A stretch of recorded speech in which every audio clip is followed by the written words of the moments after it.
जय हिंद, वंदे मातरम। स्वागत आप सभी का सक्सेस वर्ल्ड एमसीक्यू चैनल पर। तो चलिए आज आपका बिहार पुलिस एग्जाम 2022 के लिए न्यू प्रैक्टिस सेट 10 चलेगा। तो जल्दी से सभी लोग लाइव में आ जाइए। सभी को गुड इवनिंग, गुड इवनिंग। तो चलिए आज के सेशन को स्टार्ट करते हैं। तो आज के सेशन का सबसे पहला प्रश्न है, मानव विकास रिपोर्ट निम्नलिखित में से किस संस्था द्वारा प्रकाशित किया जाता है? यूनेस्को, WTO, IMF या UNDP? फटाफट से आंसर करते जाएंगे। आपको लाइव चैट का ऑप्शन मिल रहा है, प्रत्येक स्टूडेंट को लाइव चैट में आंसर करना चाहिए।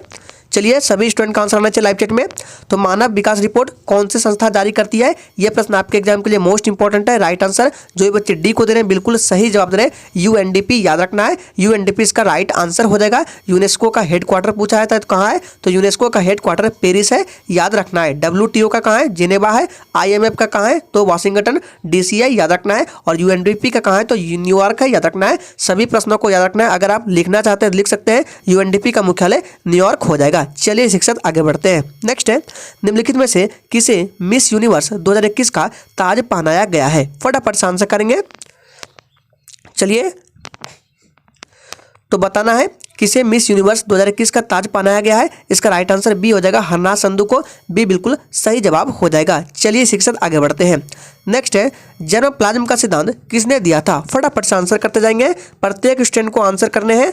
और फ्रेंड्स अगर आपको किसी भी प्रश्न में थोड़ा भी डाउट होता है तो तुरंत आप कमेंट करके पूछ सकते हैं। तो जर्मोप्लाज्म का सिद्धांत किसने दिया था? राइट आंसर है बीजमैन ने, याद रखना है। डी बिल्कुल सही जवाब हो जाएगा, बीजमैन याद रखना है। चलिए आगे बढ़ते हैं। चौथा प्रश्न है, पानीपत की तीसरी लड़ाई जो कि 1761 के समय हुई थी, मराठा शासक कौन था? फटाफट से आंसर करेंगे। तो याद रखना है पानीपत की तीसरी लड़ाई जो हुआ था ये मराठा और अफगान के बीच हुआ था। और इसमें पूछा जा रहा है मराठा शासक कौन था? तो याद रखना है बालाजी बाजीराव। ऑप्शन ए इस प्रश्न का बिल्कुल सही जवाब हो जाएगा। चलिए आगे बढ़ते हैं। पांचवा प्रश्न है, कर्नाटक का तीसरा युद्ध किस संधि के द्वारा समाप्त हुआ? ये प्रश्न आपके एग्जाम के लिए मोस्ट इंपॉर्टेंट है। हम जितना एक्स्ट्रा फैक्ट बता रहे हैं, अगर आप लिखना चाहते हैं तो लिख सकते हैं। तो याद रखना है कर्नाटक का तीसरा युद्ध किस संधि के द्वारा समाप्त हुआ था? राइट आंसर है ऑप्शन बी, पेरिस की संधि। जो बच्चे बी को दे रहे हैं बिल्कुल सही जवाब दे रहे हैं। पेरिस की संधि के तहत क्या हुआ था? कर्नाटक का तीसरा युद्ध समाप्त हुआ था, याद रखना है। छठा प्रश्न है, हाल ही में जनरल बिपिन रावत का हेलीकॉप्टर दुर्घटना में निधन हो गया है। वे रक्षा स्टाफ के किस पद पर थे? फटाफट से आंसर करेंगे। चलिए, और जो भी स्टूडेंट चैनल पर पहली बार आए हैं या चैनल पे नए आए हैं, चैनल को सब्सक्राइब कर लेंगे ताकि आने वाले समय में बिहार पुलिस से रिलेटेड एक भी इंपॉर्टेंट क्लास आपसे मिस ना हो। तो इसका राइट आंसर जो भी बच्चे ए को दे रहे हैं बिल्कुल सही जवाब दे रहे हैं, चीफ ऑफ डिफेंस स्टाफ, याद रखना है। ए बिल्कुल सही जवाब हो जाएगा। नेक्स्ट है, गोभी मरुस्थल किस देश में स्थित है? फटाफट से आंसर करेंगे। जबरदस्त प्रश्न है, चलिए आंसर करेंगे। तो 7 का राइट आंसर जो बच्चे क्या दे रहे हैं जी बिल्कुल राइट आंसर ऑप्शन चला जाएगा सी के साथ, मंगोलिया में, याद रखना है। सी बिल्कुल सही जवाब देगा, मंगोलिया में। भारत में कौन सा मरुस्थल है? तो थार मरुस्थल है, याद रखना है। अफ्रीका में कौन सा है पूछा जाता है? तो कालाहारी या सहारा मरुस्थल, याद रखना है। कालाहारी मरुस्थल और सहारा मरुस्थल अफ्रीका में, याद रखना है।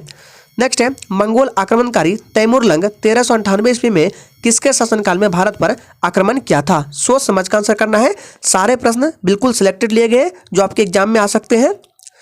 तो इसका सही जवाब क्या हो जाएगा जी बिल्कुल जो बच्चे सी को दे रहे हैं बिल्कुल सही जवाब दे रहे हैं, सटीक जवाब दे रहे हैं, नसरुद्दीन मोहम्मद, याद रखना है। सी बिल्कुल सही जवाब हो जाएगा, नसरुद्दीन मोहम्मद। और याद रखना है एक पूछा जाता है बाजार नियंत्रण व्यवस्था किसने शुरुआत की थी? ये प्रश्न मोस्ट इंपॉर्टेंट है। तो याद रखना है अलाउद्दीन खिलजी को, याद रखना है। अलाउद्दीन खिलजी ने बाजार नियंत्रण व्यवस्था शुरू की थी, याद रखना है। नेक्स्ट है, बिहार में उद्योगों का कमिश्नर दफ्तर कहाँ स्थित है? फटाफट से आंसर करेंगे। चलिए, तो बिहार में उद्योगों का कमिश्नर दफ्तर कहाँ स्थित है? तो पटना में, याद रखना है। बिल्कुल सही जवाब दे रहे हैं आप लोग, पटना में स्थित है। पटना बिहार की राजधानी है, याद रखना है। चलिए आगे बढ़ते हैं। नेक्स्ट है, भारत में कितने राज्य और केंद्र शासित प्रदेश है? फटाफट से आंसर करेंगे। प्रत्येक स्टूडेंट का लाइव चैट में आंसर आना चाहिए, सभी स्टूडेंट का आना चाहिए। चलिए, तो भारत में कितने राज्य और केंद्र शासित प्रदेश है? तो याद रखना है भारत में 28 राज्य और केंद्र शासित प्रदेश है। बी बिल्कुल सही जवाब दे रहे हैं लोग, बी बिल्कुल सही जवाब हो जाएगा। अगला प्रश्न है, भारतीय संविधान का 79वां संशोधन संबंधित है। यह प्रश्न आपके एग्जाम के लिए कतई जहर प्रश्न है और इंपॉर्टेंट है। चलिए आंसर करेंगे। और याद रहे आपको एक भी दिन प्रैक्टिस सेट को छोड़ना नहीं है, हर रोज आपको प्रैक्टिस सेट लगाना है क्योंकि बाद में आपको तैयारी करने का मौका नहीं मिलता है, इसलिए आप लोग अभी से तैयारी में लग जाइए। तो इसका राइट आंसर डी के साथ चला जाएगा, लोकसभा और राज्यसभा विधानसभा में अनुसूचित जातियों तथा अनुसूचित जनजातियों के आरक्षण से संबंधित है, याद रखना है। नेक्स्ट क्वेश्चन है, चचाई जलप्रपात किस नदी पर स्थित है? फटाफट से आंसर करेंगे। चचाई जलप्रपात किस नदी पर स्थित है और किस राज्य में है? तो याद रखना है सबसे पहले चचाई जलप्रपात जो है ये मध्य प्रदेश राज्य में स्थित है। मध्य प्रदेश की राजधानी कहाँ हो जाएगा, तो भोपाल आ जाएगा। और ये बीहड़ नदी पर याद रखना है, सी बिल्कुल सही जवाब हो जाएगा। मोस्ट इंपॉर्टेंट वीवीआई प्रश्न है, चचाई जलप्रपात मध्य प्रदेश में बीहड़ नदी पर है, याद रखना है। चलिए आगे बढ़ते हैं। नेक्स्ट है कालाहारी मरुस्थल किस देश में स्थित है। इस प्रश्न का आंसर सोच समझ कर आंसर करना है, अक्सर बच्चे गलत करते हैं। चलिए, तो कालाहारी मरुस्थल किस देश में स्थित है, तो इसका सही जवाब जो भी बच्चे लाइव चैट में क्या दे रहे हैं जी बिल्कुल ऑप्शन दे रहे हैं, डी को बिल्कुल सही जवाब है बोत्सवाना। जो भी बच्चे डी को दे रहे हैं बिल्कुल सही जवाब है। देखिए बता देते हैं, कालाहारी मरुस्थल ये 3 देशों में है। कौन कौन से, तो 1 पे आ गया बोत्सवाना, दूसरा है साउथ अफ्रीका और तीसरा नामीबिया में। लेकिन 70% अधिक जो है ये बोत्सवाना में है। राइट आंसर डी के साथ चला जाएगा, याद रखना है बोत्सवाना। नेक्स्ट है विजयनगर साम्राज्य पर निम्न में से कौन सा राजवंश ने शासन नहीं किया था। चलिए आंसर करेंगे। देखिए क्या बोला है कि किस राजवंश ने शासन नहीं किया था। तो विजयनगर साम्राज्य के संस्थापक कौन थे, तो हरिहर और बुक्का, यानी हरिहर और बुक्का के द्वारा। याद रखना इसका राइट आंसर क्या जाएगा जी बिल्कुल राइट आंसर ऑप्शन ए के साथ कदम वंश ने शासन नहीं किया, बाकी तीनों वंश ने किया, याद रखना है। नेक्स्ट है मोरक्को से इब्न बतूता किसके शासन के दौरान भारत आया था। फटाफट से आंसर करेंगे।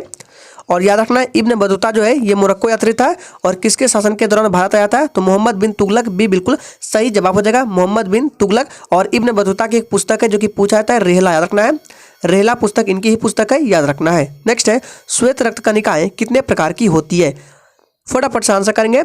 WBC पूछा रहा है कितने प्रकार की होती है, तो याद रखना है ये जो है इसका राइट आंसर ऑप्शन चला जाएगा 16 का, सी के साथ 5 प्रकार की होती है, सी बिल्कुल सही जवाब हो जाएगा। नेक्स्ट है मुस्लिम लीग ने मुक्ति दिवस कब मनाया था। फटाफट से आंसर करेंगे, प्रत्येक स्टूडेंट आंसर करना है। तो मुस्लिम लीग ने मुक्ति दिवस कब मनाया था, तो सबसे पहले याद रखना है मुस्लिम लीग की स्थापना, याद रखना है मुस्लिम लीग की स्थापना 30 दिसंबर यहाँ पे लिख देते हैं 1906 ईस्वी में ढाका में किया गया था। किसके द्वारा, आगा खां, सलीमुल्लाह खां और मोहसिन उल्क मुल्क के द्वारा किया गया था। और मुस्लिम लीग ने मुक्ति दिवस कब मनाया था, तो राइट आंसर एक साथ चला जाएगा 22 दिसंबर 1946, याद रखना है 22 दिसंबर 1939 हो जाएगा। ये इस प्रश्न का बिल्कुल सही जवाब हो जाएगा। चलिए आगे बढ़ते हैं, 22 दिसंबर 1939। नेक्स्ट क्वेश्चन है पादप कोशिकाओं का सबसे बाहरी आवरण क्या कहलाता है। चलिए, तो पादप कोशिका का सबसे बाहरी आवरण क्या कहलाता है, याद रखना है कोशिका भित्ति कहलाता है, बी बिल्कुल सही जवाब हो जाएगा कोशिका भित्ति। चलिए आगे बढ़ते हैं। नेक्स्ट है मानक समय रेखा तथा कर्क रेखा आपस में एक दूसरे को किस राज्य में काटती है। ये प्रश्न आपके एग्जाम के लिए बहुत ही इंपॉर्टेंट है, बहुत ही जबरदस्त प्रश्न, आंसर करेंगे। मानक समय रेखा तथा कर्क रेखा आपस में एक दूसरे को किस राज्य में काटती है, तो छत्तीसगढ़ में, याद रखना है छत्तीसगढ़ में। ऑप्शन 20 प्रश्न का बिल्कुल सही जवाब हो जाएगा, छत्तीसगढ़ की राजधानी रायपुर, याद रखना है।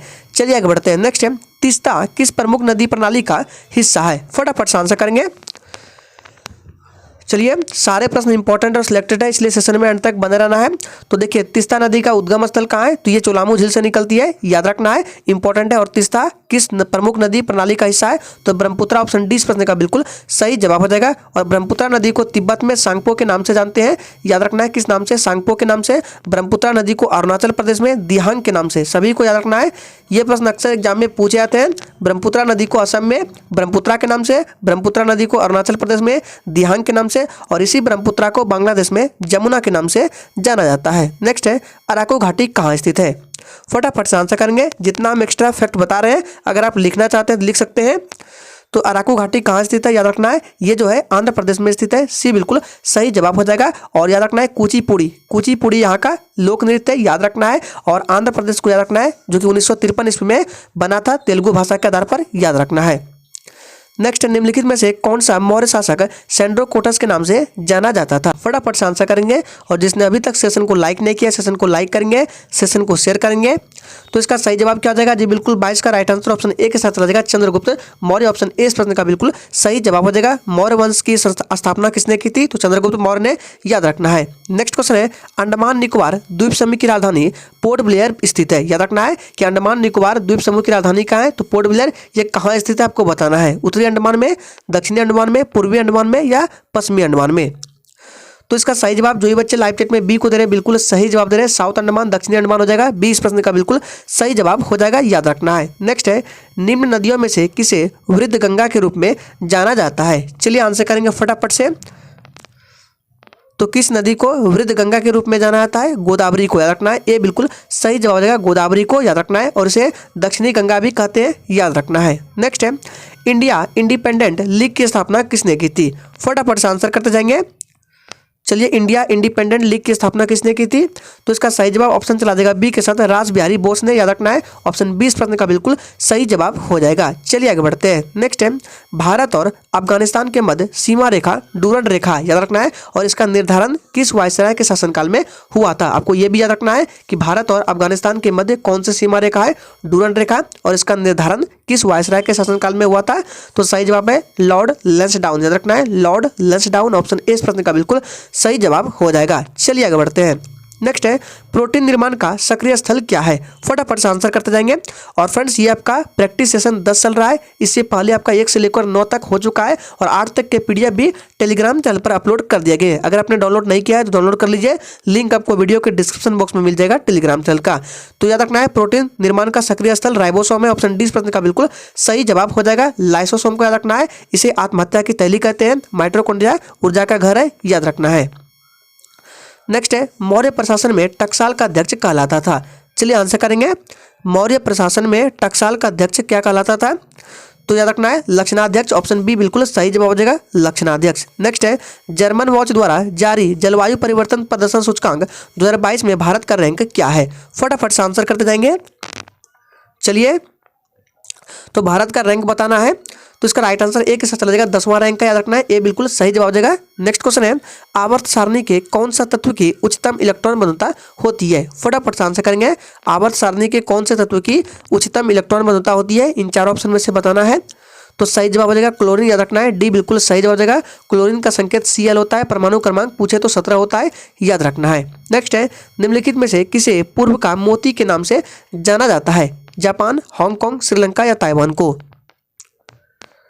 तो याद रखना है, किसे पूर्व का मोती के नाम से जानते हैं? तो इसका राइट आंसर ऑप्शन सी के साथ चला जाएगा, क्या जाएगा? श्रीलंका। याद रखना है, सी बिल्कुल सही जवाब हो जाएगा। और श्रीलंका की राजधानी कहाँ है? आपको कमेंट करके बताना है। इसकी 2 राजधानी है, आपको आंसर करने हैं। देखते हैं कितने बच्चे आंसर करते हैं श्रीलंका की राजधानी। नेक्स्ट है, संसद के किसी भी सदन का सदस्य न होने पर भी निम्न में से कौन संसद के दोनों सदनों की बैठक में उपस्थित हो सकता है? ऑप्शन को सही से पढ़िए और आंसर कीजिए। चलिए, और सेशन के एंड में अपना अपना स्कोर जरूर देना है, बिल्कुल ईमानदारी पूर्वक, कि आपने कितने प्रश्न का सही जवाब दिए हैं। तो इसका राइट आंसर भारत का महान्यायवादी हो जाएगा, डी बिल्कुल सही जवाब हो जाएगा। और भारत का महान्यायवादी ये संविधान के आर्टिकल 76 में दिया गया है, इसका प्रावधान याद रखना है। नेक्स्ट है, नेशनल हेराल्ड समाचार पत्र किसने प्रारंभ किया? चलिए आंसर करेंगे।